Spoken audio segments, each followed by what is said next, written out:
Hello everyone, welcome to our channel ClearNet with us in Commerce. In this video, we are going to discuss some expected MCQs on basics of finance from Unit 4 Business Finance. Please subscribe to our channel and hit the bell icon to get notification every time a video is uploaded. You can mail us at clearnetwithus@gmail.com and you can also follow us on our Facebook page. So let's start with the video. Question 1. Which of the following statements is correct regarding profit maximization as the primary goal of the firm? The options are: first, the profit maximization considers the firm's risk level. Second option, profit maximization will not lead to increasing short-term profits at the expense of lowering expected future profits. Third option, profit maximization does consider the impact on individual shareholders' EPS. And the last option is profit maximization is concerned more with maximizing net income than the stock price. अब यहाँ पर पूछा गया है कि इनमें से कौन सी स्टेटमेंट जो है वो करेक्ट है regarding profit maximization as the primary goal of the firm. तो देखिए फर्स्ट ऑप्शन में वो बोल रहा है कि प्रॉफिट मैक्सिमाइजेशन फर्म का रिस्क लेवल कंसिडर करता है। हमें पता है कि प्रॉफिट मैक्सिमाइजेशन फर्म का रिस्क लेवल कंसिडर नहीं करता है, सो this is not the right option. Second is profit maximization will not lead to increasing short-term profits at the expense of lowering expected future profits. ये करता है profit maximization कि हम अपने current profits को increase करते हैं, ठीक है, तो that means this is also not the option. Third option is profit maximization does consider the impact on individual shareholders EPS. ये तो बिल्कुल ही नहीं करता है। Wealth maximization है जो EPS को consider करता है, लेकिन profit maximization नहीं करता है, so this is also not the option. And the last is profit maximization is concerned more with maximizing net income than the stock price. तो ये करता है कि हमारा फोकस जो है प्रॉफिट मैक्सिमाइजेशन में वो नेट इनकम को इंक्रीज करने पे होता है, स्टॉक प्राइस पे इंक्रीज करने पे नहीं होता है। सो that means the correct option will be the last option. Second question, the market value of a firm is the result of dash: dividend decision, working capital decision, capital budgeting decision, and trade-off between risk and return. अगर हम first three options को देखें, dividend decision, working capital decision, capital budgeting decision, ये तीनों जो है financial manager decisions लेता है फाइनेंशियल डिसीजन मेकिंग के टाइम पर। तो ऑब्वियसली ये मार्केट वैल्यू ऑफ फर्म को अफेक्ट करेंगे, लेकिन जब भी वो कोई डिसीजन लेता है तो हर डिसीजन में रिस्क और रिटर्न इन्वॉल्व होता है, और रिस्क और रिटर्न में एक पॉजिटिव रिलेशनशिप है, ठीक है, कि अगर रिस्क ज्यादा होगा तो रिटर्न्स भी हाई होंगी, और रिटर्न्स हाई चाहिए तो आपको रिस्क भी ज्यादा उठाना पड़ेगा। तो हमेशा फाइनेंशियल डिसीजन मेकर को, फाइनेंशियल मैनेजर को एक ट्रेड ऑफ करना पड़ता है बिटवीन रिस्क एंड रिटर्न, ताकि वो मैक्सिमाइज कर सके मार्केट वैल्यू फर्म की। सो the correct option will be trade off between risk and return. Third question, which of the following is not normally a responsibility of the controller of the modern corporation?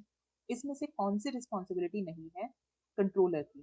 The options are budgets and forecasts, asset management, financial reporting to the IRS and cost accounting. सबसे पहले हम देख लेते हैं कि इनकी responsibilities क्या होती हैं। देखिए ये है हमारा एक चार्ट, ऑर्गेनाइजेशनल चार्ट, जिसमें हम फाइनेंशियल मैनेजर को की दो ड्यूटीज हैं basically. He can act as treasurer and controller. Basically क्या होता है, बड़ी ऑर्गेनाइजेशंस में ये दोनों पर्सन अलग अलग होते हैं जो फाइनेंशियल मैनेजर के अंदर काम करते हैं, लेकिन छोटी ऑर्गेनाइजेशंस में सारे काम फाइनेंशियल मैनेजर खुद करता है। सो ट्रेजरर की रिस्पॉन्सिबिलिटी है cash management, banking management, credit management, assets management, securities management. Controller की रिस्पॉन्सिबिलिटी है planning and annual budgeting reports, financial accounting, cost accounting, data processing and internal audit.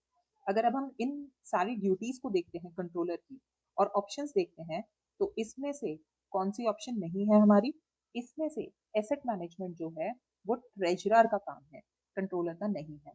So asset management is not the responsibility of the controller of modern corporation. Next question, traditional approach confines finance function only to dash. The options are mobilizing, utilizing, raising and financing.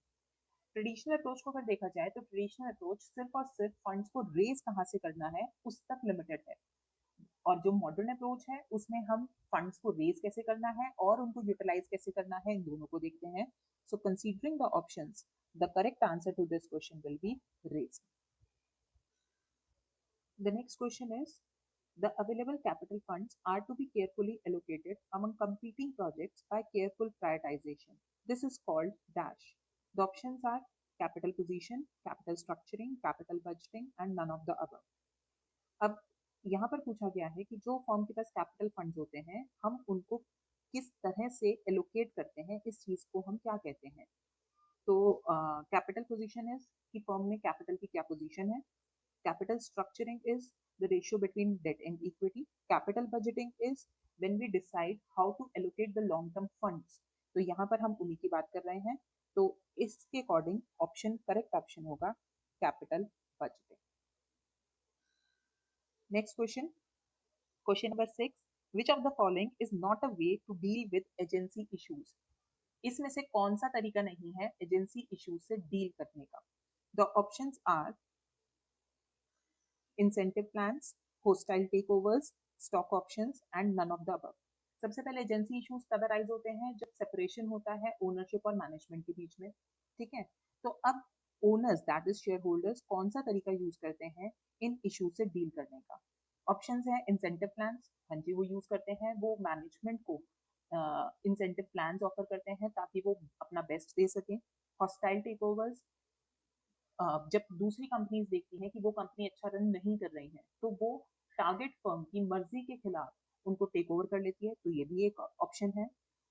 फिर है stock options कि उनको stocks offer किए जाते हैं कि उनको concessional prices पे कंपनी के शेयर्स जो है वो दे दिए जाएंगे, तो ये भी एक ऑप्शन है।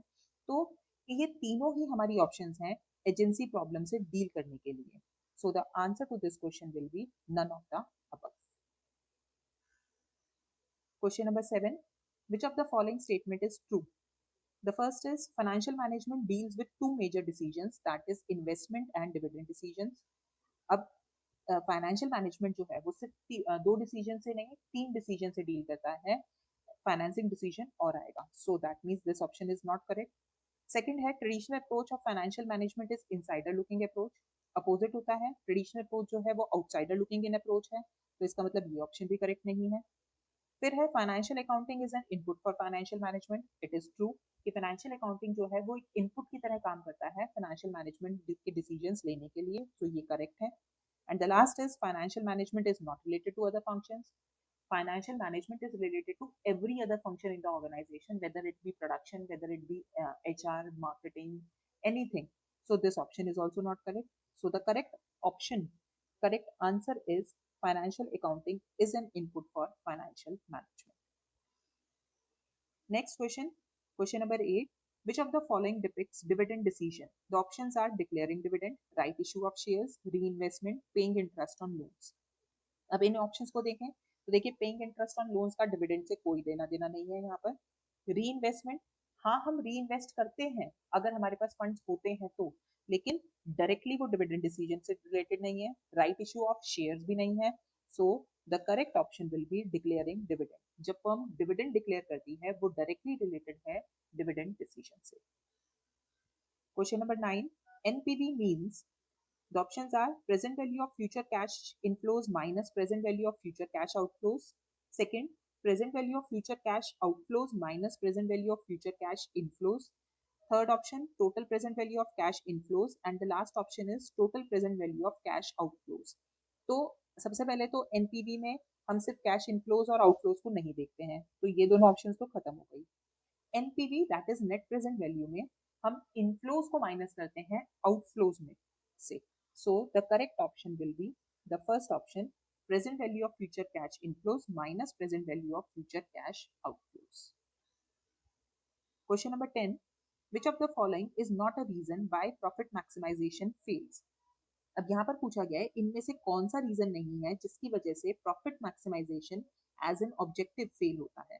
The options are, first is ignores the timing of return, yes profit maximization जो है वो टाइम वैल्यू ऑफ मनी को इग्नोर करता है, so it is a reason for the failure of profit maximization, that means this will not be the option. Second है ignores risk, again yes it is also a reason for the failure of profit maximization क्योंकि risk को भी ignore किया जाता है profit maximization में, तो this is also not correct. Then we have ignores EVA, EVA is economic value added, जिसका मतलब होता है जो सरप्लस कंपनी अर्न कर रही है कॉस्ट ऑफ कैपिटल के ऊपर, बट प्रॉफिट मैक्सिमाइजेशन में हम ईवीए को इग्नोर नहीं करते हैं, उसको कंसिडर करते हैं. So it cannot be a reason for the failure of profit maximization as an objective. And the last is ignores cash flows available to common shares. Cash flows को हम consider करते ही नहीं है profit maximization में, profits consider किए जाते हैं. So the correct option will be ignores EVA. This can be a reason for the failure. तो इसका मतलब क्या है? EVA को ignore नहीं करते हैं हम profit maximization. Next question is EVA is based on dash. The options are profit, residual wealth, gross wealth and none of the above. अब अगर हम इसको देखें, हाँ जी EVA बेस्ड है प्रॉफिट पे, पर प्रॉफिट कौन सा प्रॉफिट? वो सरप्लस जो बचता है कॉस्ट ऑफ कैपिटल के बाद, तो उसके अकॉर्डिंग प्रॉफिट नहीं हो सकता. अब जो बचता है उसको हम कहते हैं रेसिडुअल वेल्थ, तो ये हो सकता है. ग्रॉस वेल्थ होता है टोटल एसेट्स जो एक फर्म के पास है, तो वो भी नहीं हो सकता है. नन ऑफ द अबव तो है ही नहीं. So the correct answer to this question will be residual wealth. Next question is which of the following best describes market value added. इसमें से सबसे अच्छी तरह से मार्केट वैल्यू एडेड को क्या डिस्क्राइब करता है? First option is the value added to the product the firm produces above and beyond the costs of the inputs. कि क्या वैल्यू ऐड हुई है जो फर्म प्रोडक्ट प्रोड्यूस कर रही है उससे, ठीक है, beyond the cost of input, जो इनपुट प्रोड्यूस किए जा रहे हैं, जो कॉस्ट आ रही है इनपुट की उसके ऊपर.